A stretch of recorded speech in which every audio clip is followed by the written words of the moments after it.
Hoje eu quero chamar a atenção para alguns tipos penais e também para algumas discussões bastante pertinentes na minha leitura, né? Então, vamos começar pelo seguinte fato. O Código Eleitoral é datado de 60...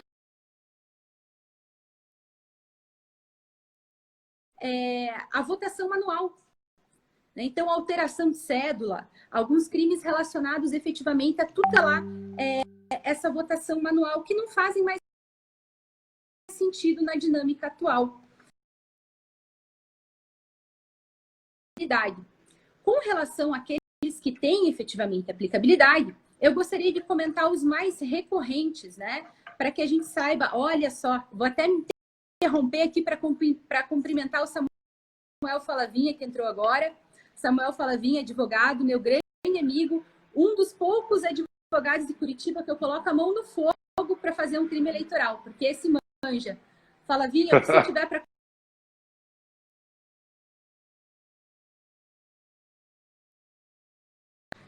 Viva Falavinha, bem-vindo, seja sempre bem-vindo. Agradecer também a Inayá Botelho, Thaís, Radelich, Luiz Roberto, que estão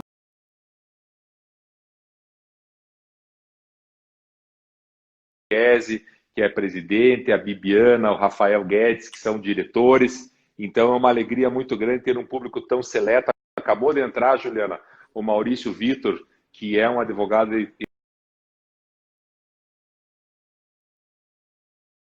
nessa live todas as regiões do nosso estado, gente do Brasil todo, e voltamos lá para os tipos penais e para o prosseguimento do rito dos crimes eleitorais. Nas eleições, né?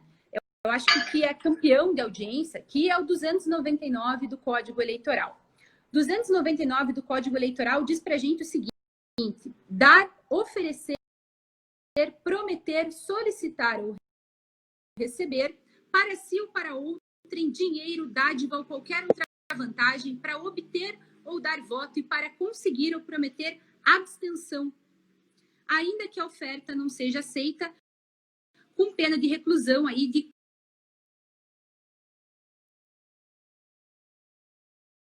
observação bem interessante. Os crimes eleitorais, em geral, não trazem pena mínima no tipo. Então, a gente adota como pena mínima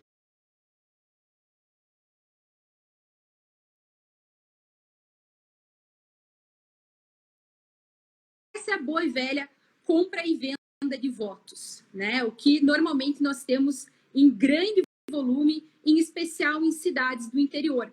Isso não é uma questão de preconceito meu, é porque no interior é muito comum a gente ver as pessoas até fazerem isso de uma maneira quase que inocente, né? Algo tão enraizado que a gente vê, às vezes dá um vale com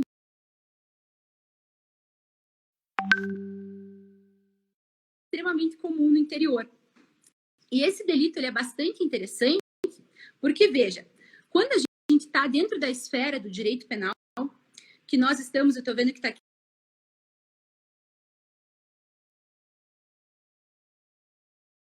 grande, em verificar se nós temos, por exemplo, o dolo específico, a tecnicidade, essa compreensão para dentro do direito eleitoral do que é o dolo específico e da exigência de dolo específico dentro do crime, por exemplo, da venda de votos, é extremamente difícil, extremamente complexo, porque muitas vezes nós eu brinco assim. Então, esse dolo específico dentro do 299 é uma questão extremamente recorrente dentro das discussões processuais penais. Havia o dolo específico, houve um pedido de troca de voto, houve um pedido de apoio para o partido, como que se deu esta realização desse fato? Então, esse tipo de questionamento técnico, ele perpassa por diversos outros tipos. O transporte de eleitores para transportar o eleitor no dia das eleições também incorre em crime eleitoral. Qual que era o dolo específico daquela pessoa que cometeu essa conduta do crime eleitoral. Bom,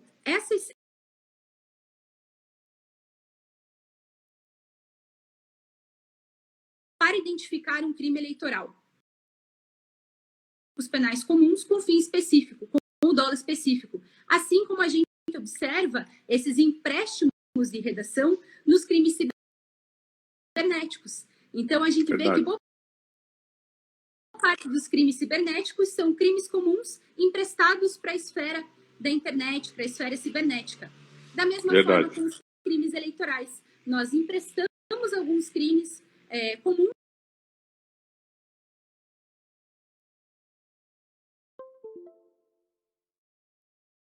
proteger especificamente bens jurídicos voltados à tutela das eleições. Que tipo de tutela das eleições? A liberdade do voto, a proteção dos valores jurídico-partidários e a proteção das próprias estruturas da justiça eleitoral. Crimes que atentam contra a estrutura e andamento da justiça eleitoral. Percebam, portanto, integridade das eleições e tutelar a lisura da nossa democracia. Eu gostaria de comentar só mais um tipo penal, porque são muitos.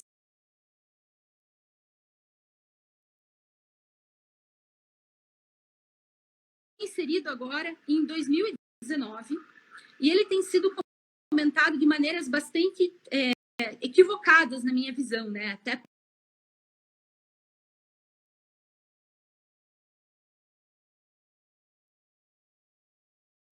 que esse empréstimo de tipo, Marlos, fica bem evidente. Porque, veja só, o crime de denunciação caluniosa é velho e conhecido, está no Código Penal, no 339, é um tempão, é mais velho, dá para trás, né? E daí eles pegam lá a denunciação caluniosa, policial, de processo judicial, de investigação administrativa, de inquérito civil ou ação de improbidade administrativa, até aqui estamos caminhando muito parecido com o 339, atribuindo a alguém a prática de crime ou ato infracional de que não está inocente, com finalidade do direito penal, sem o dolo específico, né? Então você se pergunta, por que criar um tipo penal novo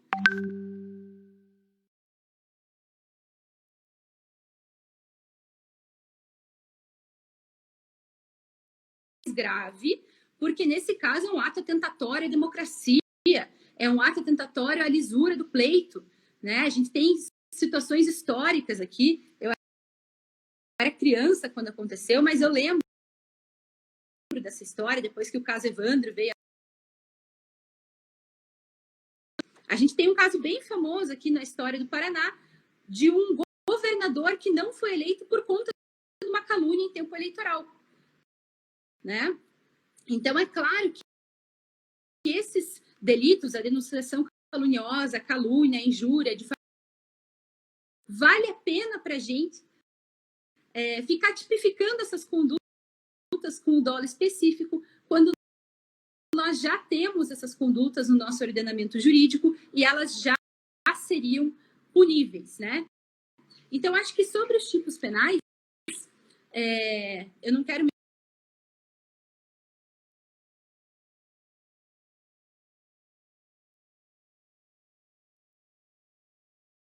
não é um crime, né? Mas é uma infração de menor potencial ofensivo, né? Uma contravenção penal, na verdade, melhor dizendo. Então, furar a fila é uma contravenção. A importância e cuja necessidade, tendo em vista o bem jurídico que eles tutelam, é um pouco questionável, né? Então, e Juliana, eu quero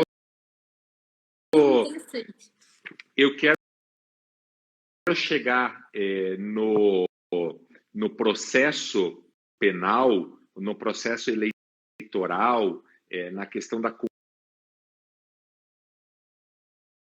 ministro Fachin, que tenta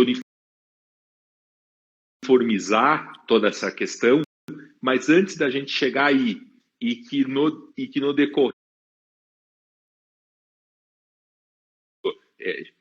pensa e gosta de saber.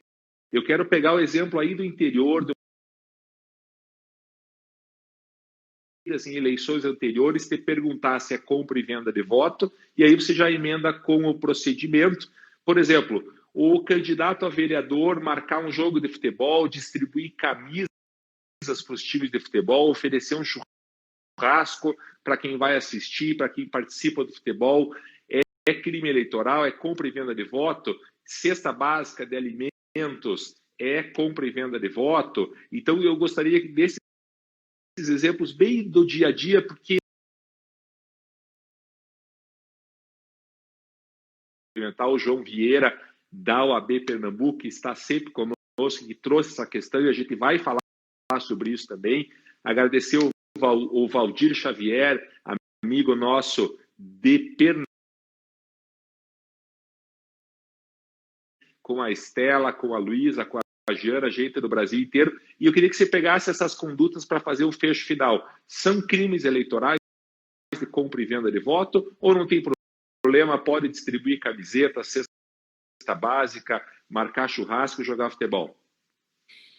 É aí que está a beleza de ser criminalista e eleitoralista, né? São problemas na seara eleitoral, né? Então, por exemplo, você oferecer um churrasco, depende do contexto que você está oferecendo esse churrasco. Se oferecer o churrasco e pedir o voto, você está comprando o voto.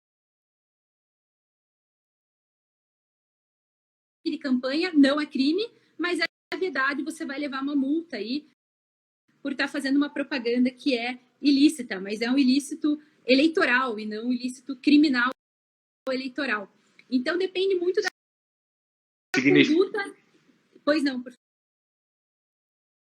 Né? Então, Entendi. Se existe esse pedido explícito, né? Olha, que é muito comum, né? Poxa, seu fulano, Zé da Couve, meu filho, infelizmente, tem R$1.000. Aí o sujeito vai lá e compra a cama e fala, mas daí você ali nas eleições, você dá aquela força, né? Você me ajuda aí, dá um apoio. Isso seguramente a gente está falando de uma compra de voto, né? Então a gente está tendo justamente essa troca que o 299 fala para gente, de oferecer algo em troca do voto, né?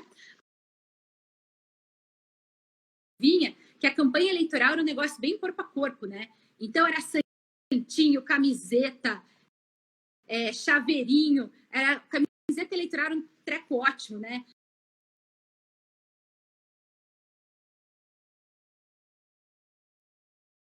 O ser humano já criou era camiseta de candidato, né? Então, esse tipo de coisa, hoje em dia, é vedado na legislação eleitoral. Mas você dar uma camiseta não necessariamente é uma compra de voto. Pode ser entender o contexto da situação, porque a gente precisa do dólar específico para configurar o delito eleitoral. Joia. E aí vamos para o procedimento que eu quero chegar nesse grupo de estudo que você participou com o ministro Fachin de parametrizar os procedimentos. Na verdade, esse estudo preliminar que foi realizado por profissionais do Brasil inteiro, quem me convidou, até quero deixar aqui, não sei se essa live fica gravada, e se ele futuramente for ver, né? Acho que ele não está presente agora, mas agradecer o Fernando Neisser, advogado lá em São Paulo, que assim como eu, é criminalista e eleitoralista.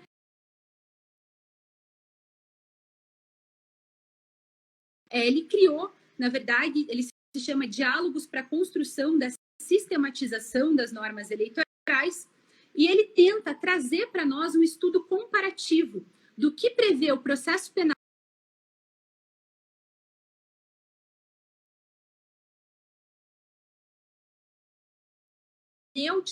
quando a gente fala de Constituição Federal, quando a gente fala de princípios e garantias, para que a gente conclua o seguinte: a gente adota derradeiramente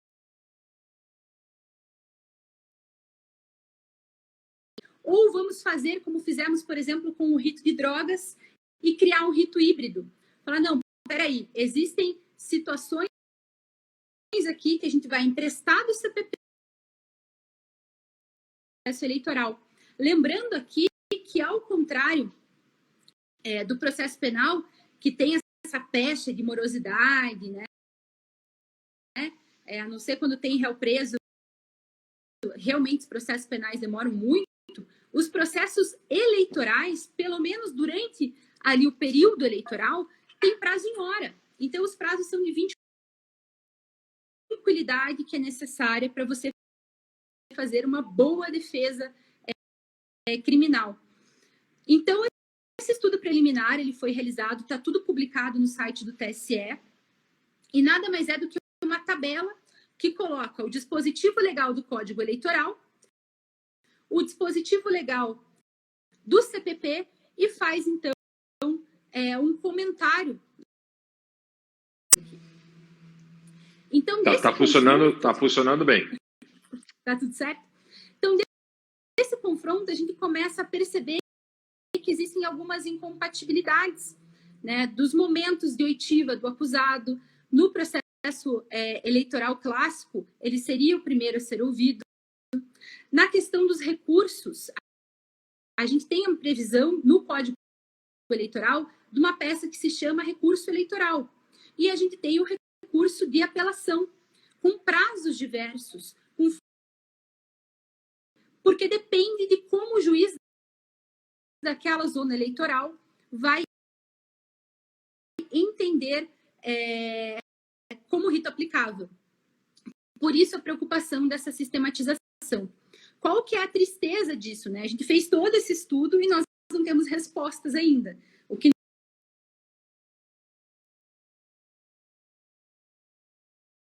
e que caminho a gente pode eventualmente adotar para tentar sanar essas incongruências que existem, né? Mas muitas dificuldades são enfrentadas.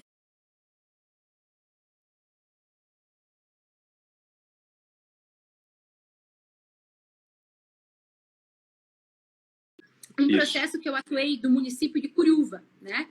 Então, eu fui para Curiúva para fazer as audiências, a juíza adotou o rito do CPP. Falou, não, o rito do CPP é o rito que garante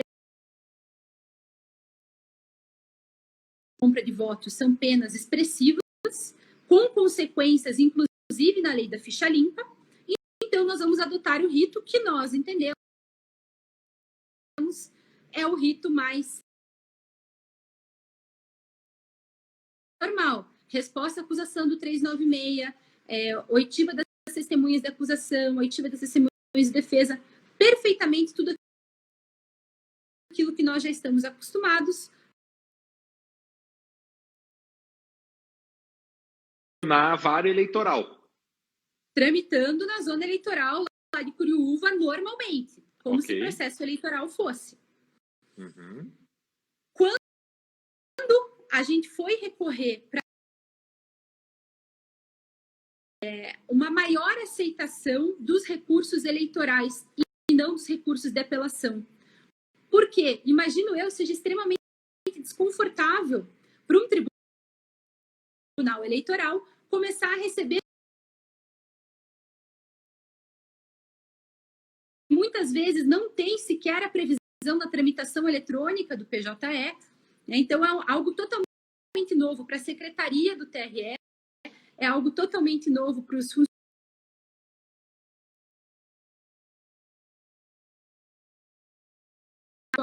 ver se a peça é tempestiva ou não, talvez seja, enfim, descabido, né? Se você for para são prazos diferentes, né? Então, o que a gente faz? A gente coloca a peça, a gente faz a peça, chame ela de apelação ou recurso eleitoral, faz uma preliminar de fungibilidade, falando que está no prazo dos dois, e daí a gente entrega para a justiça, toma que o filho é teu, receba como tu quiser.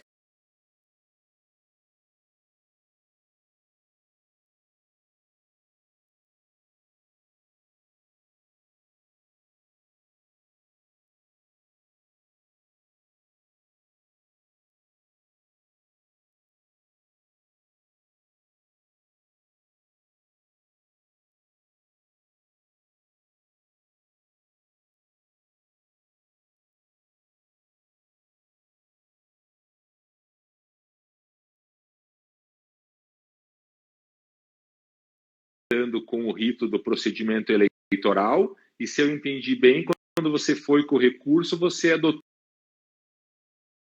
Exatamente. Exatamente. Que loucura, né? É muito interessante isso, né? E é uma loucura também na área do eleitoral em si, né? Eu tô com uma situação aqui, até eu fiquei um pouco aliviada, você não precisa pedir desculpa para mim que você se atrasou, que eu estava despachando, porque uma mesma situação minha, mas essa puramente eleitoral, foi distribuída como processo administrativo para uma zona e como representação eleitoral para outra. Uma foi julgada procedente e a outra improcedente. As duas contra o meu cliente. Então, a justiça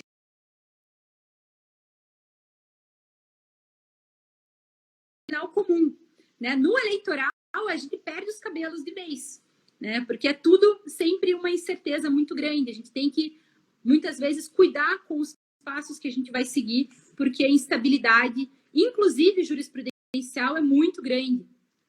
Eu até havia anotado um exemplo. Quero agradecer nesse intervalinho, está brilhando, é isso aí. Quero agradecer a Maria Francisca, que está conosco, quero agradecer a Romilda, que está conosco, Martinelli Guimarães, Gustavo Alberini, grande amigo nosso, está aqui. E eu não posso deixar de mencionar o patrocinador master, que é o Atitude Jur, está aqui o Aguinaldo. O jantar é por conta dele hoje, e evidentemente só poderá ser retirado quando a gente voltar depois da pandemia, mas todos os nossos convidados recebem um jantar para 2 pessoas, patrocínio da Atitude Jur, do Aguinaldo, que está nos acompanhando. Pode escolher o restaurante e gastar quanto quiser, vinho francês, é liberado. E eu queria que você desse o teu exemplo, porque a gente tem que entrar na discussão das provas, Juliana. Legal. Antes de eu dar o exemplo, eu quero aproveitar para cumprimentar aqui também a Yasmin Andar. A Yasmin foi minha dupla quando do convite do Fernando Neisser para a gente fazer esse estudo prévio, né, Yasmin, e enviar para ele essa comparação. E ela foi uma grande, extremamente interessada, extremamente competente. Eu sou muito feliz que a gente teve a oportunidade de trabalhar juntas, Yasmin. Foi um prazer muito grande. A gente tem que conversar mais, inclusive. Então, o exemplo que eu ia dar. Pois bem, o pessoal que atua no eleitoral sabe que a gente é eleitoral. Eles fixam um entendimento no TSE para aquelas eleições. Então, em 2016, absolutamente proibido qualquer existência, por exemplo, de outdoor em qualquer contexto. E em 2018, ele já fixa um entendimento de que se não tiver pedido de voto expresso, se não tiver a imagem do candidato e algumas outras condições, o outdoor não é propaganda eleitoral e daí pode ter o outdoor e eles não dão nenhum tipo. Então, eu tenho um estudo aqui, por conta de um caso também que atuei, com relação à licitude e ilicitude de gravação ambiental.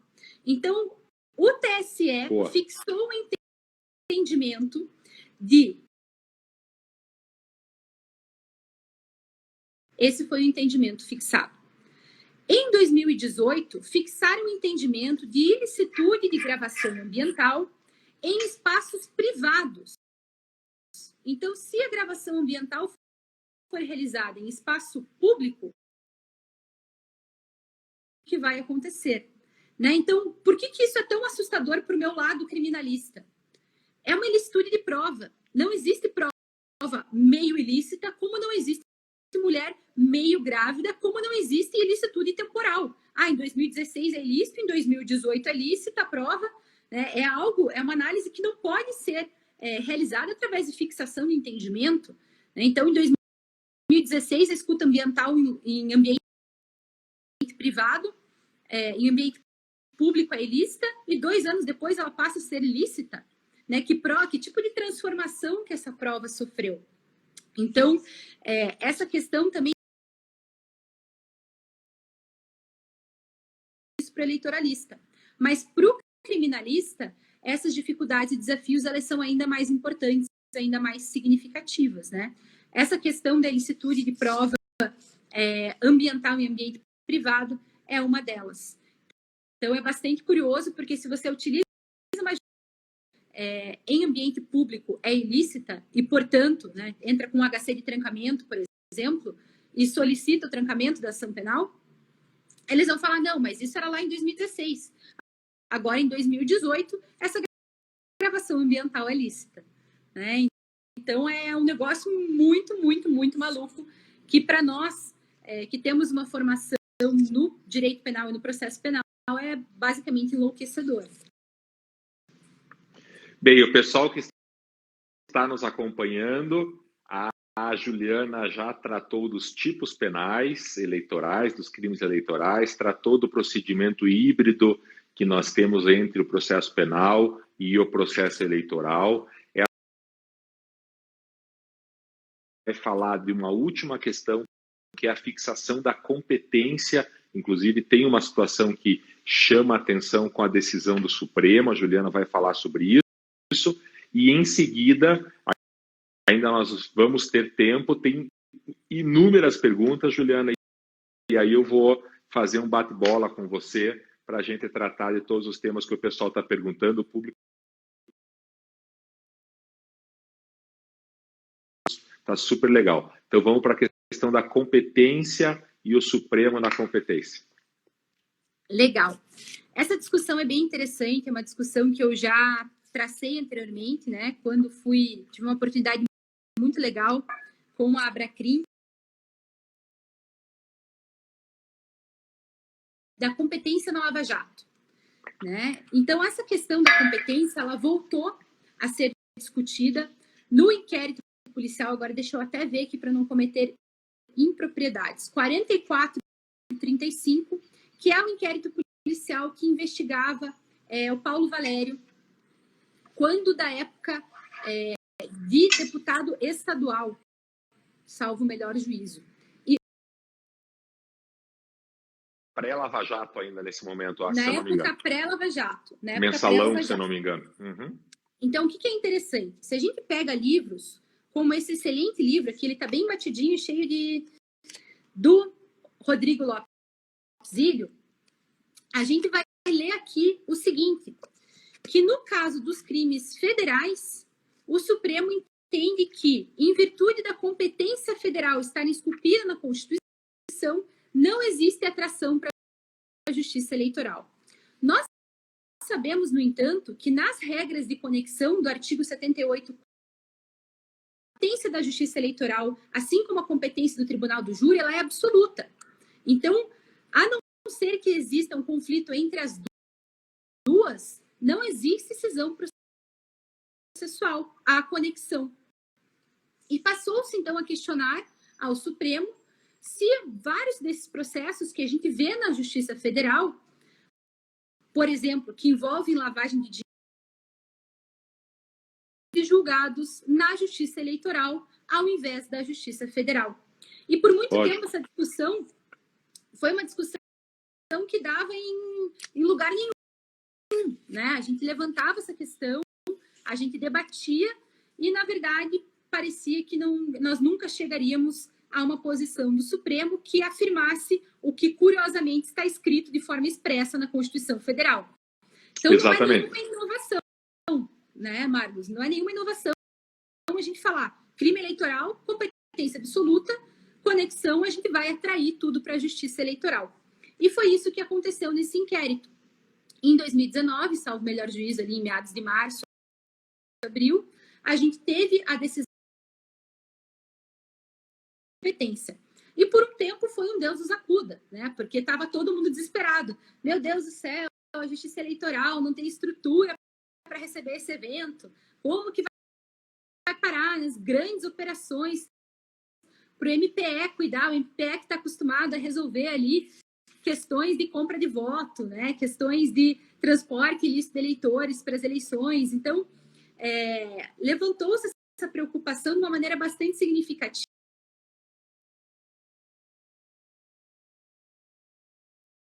A gente tenha essas características de tribunais que geram uma certa insegurança com relação à jurisprudência, nós temos uma das melhores, mais céleres, mais ricas e mais bem organizadas justiças do Brasil.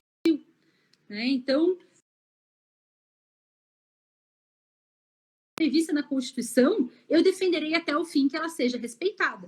Né? Se nós queremos que seja diferente disso, a gente que lute, que vá atrás de, eventualmente, uma emenda. E foi justamente essa pergunta que o João Vieira, lá do Pernambuco, ele deixou tão clara, porque nós tivemos aqui, no momento da fixação da Justiça Eleitoral como competente, uma grita muito grande dos procuradores do Ministério Público.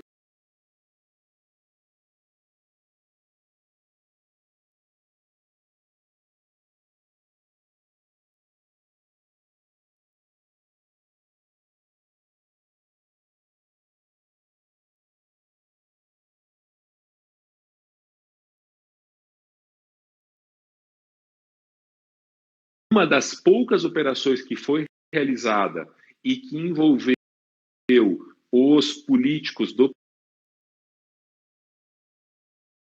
esse ano ainda estão com dificuldade em relação à pandemia e com toda essa confusão entre as forças-tarefas e o procurador-geral Vladimir Aras nessa guerra gigante que eles estão travando, as operações estão paradas, mas a Justiça Eleitoral deflagrou uma grande operação envolvendo os políticos de São Paulo. Isso chamou muita atenção, confirmando que tem condições de tocar as coisas que lhe cabem. Também sabemos, na prática que eu tenho aqui, pelo menos, Juliana, que boa parte das vezes, e isso em casos menores tem acontecido, eles vão para a Justiça Eleitoral e a Justiça Eleitoral declara lá que ela é incompetente e acaba devolvendo os autos para a Justiça Estadual, o que também leva, às vezes, a ajudar no cálculo da prescrição para quem milita nessa área. Mas, de outro lado, a Juliana também deixou claro na live que a Justiça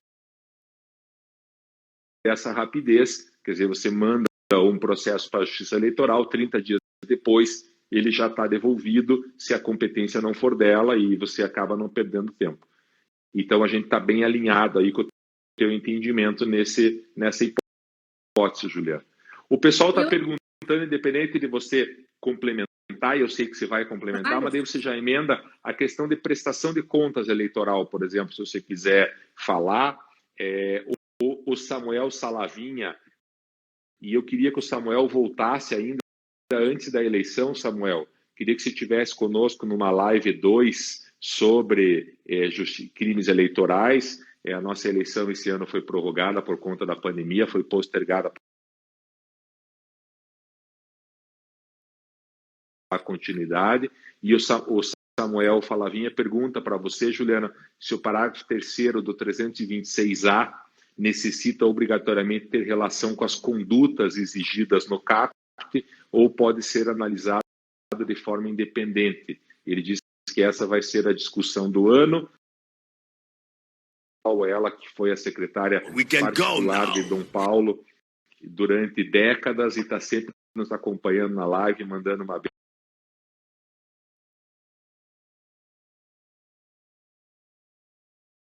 na tua pergunta, Samuel, eu acho que essa vai ser uma discussão bem importante esse ano mesmo.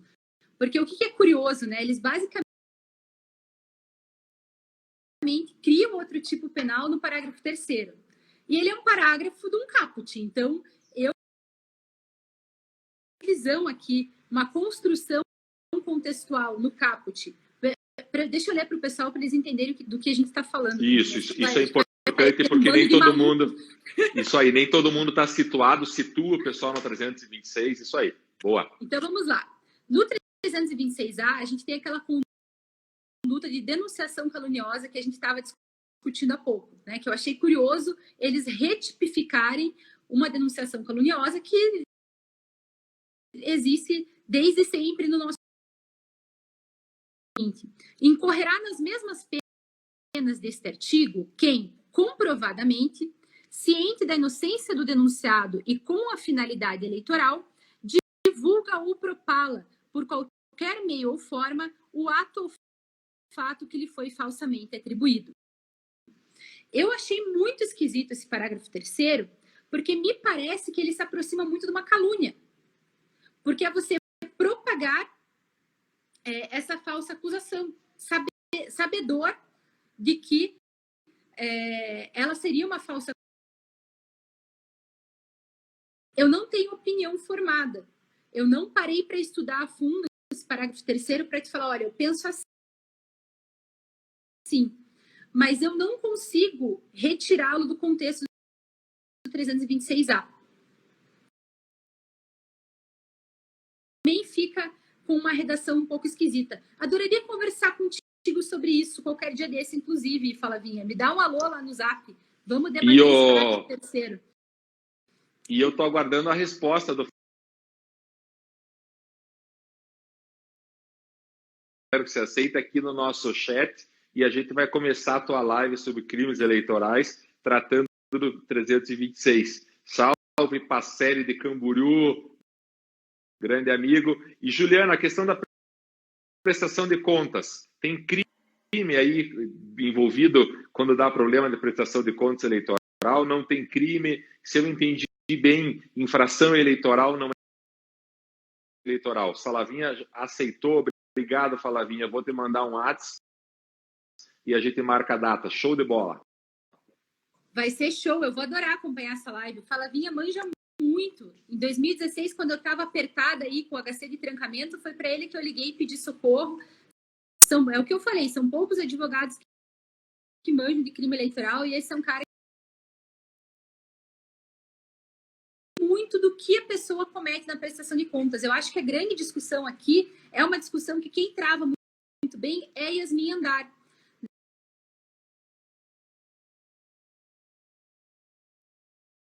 A gente vai verificar aí, eventualmente, um caixa 2.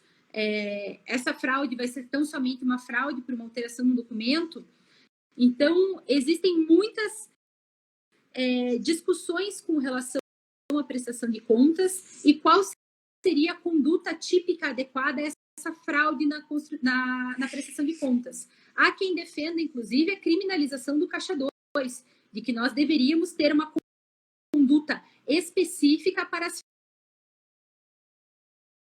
fraude, em que ela teria feito aí uma caixinha da dona Baratinha, né, na pré-campanha, e depois ela acabou sendo cassada em virtude desses gastos em tese realizados na pré-campanha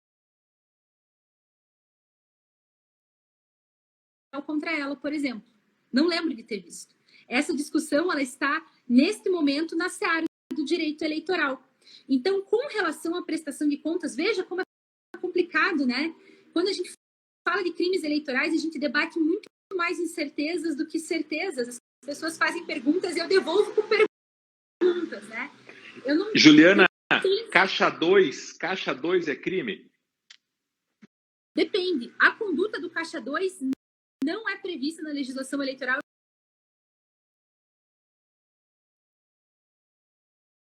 Entender o caixa 2 como os primórdios do caixa 2, como uma lavagem de dinheiro. Então, existem condutas típicas que estão ali satélites da situação do caixa 2. Mas isso é muito polêmico e muito interessante da gente mencionar, porque, na minha opinião, caixa 2 também não é crime, porque não tem justamente previsão como crime, e foi uma tese defensiva travada desde a época da ação penal 470 do mensalão. Muitos advogados que atuaram no mensalão e que atuam na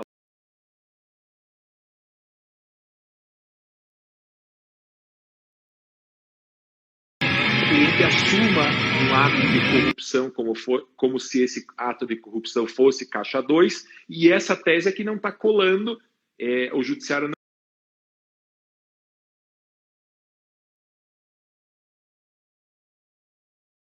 O Álvaro está me perguntando aqui da falsidade ideológica. Falsidade ideológica é crime, e é justamente isso que acontece. O político vai lá e diz, não, eu fiz caixa 2 e caixa 2 não é crime. Ok, caixa 2 não é crime, mas ninguém disse que é crime. O crime é corrupção e falsidade ideológica, que o Álvaro bem lembrou, que vem naquele combo que sempre é colocado junto com a organização criminosa e com a lavagem de dinheiro. E é por isso tudo, a